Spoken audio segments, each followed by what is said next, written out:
Attention, s'il vous plaît. Nous vous souhaitons la bienvenue aux urgences. Si votre état s'aggrave, ne vous inquiétez pas, c'est normal. Je pensais que mon état était légitime pour être ici à l'hôpital. Et là, on remet à nouveau ça en cause. Je pense qu'il y a une discrimination vis-à-vis du fait que je n'étais pas vaccinée. On n'est plus dans son rôle de soignant quand on fait ça. Et donc là, voilà, je n'ai plus d'oxygène. Manger quand on a du mal à respirer, c'est un exercice qui est très compliqué. Je n'ose même plus appeler à la fin de mon repas parce que je finis par avoir peur, en fait. J'attends qu'il revienne. Donc là, le médecin revient avec l'infirmière et le constat, mes saturations sont redescendues à 91. Le lendemain, j'ai fini par être admise au service Covid+.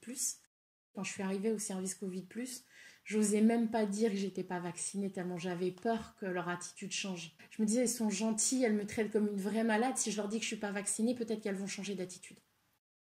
Je vais me faire vacciner. J'ai quand même été attaquée au niveau des poumons.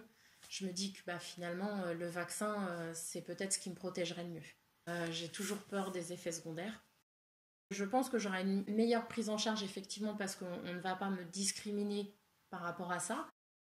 Voilà comment je définis les urgences. Prends un Doliprane, reste chez toi et crève en silence. Donc oui, aujourd'hui, j'ai de la colère envers ces urgences. Je parle d'un service. Je ne fais pas d'amalgame dans le sens que je sais qu'il y a du personnel très compétent. Je tiens quand même à le dire, dès que j'ai été dans les autres services, j'ai vu des personnes qui étaient amoureuses de leur métier, qui le faisaient avec passion. Malheureusement, dedans, voilà, il y a des personnes qui n'ont plus leur place dans les hôpitaux ou dans le monde médical. Oui, on a peur de tomber sur ces personnes-là.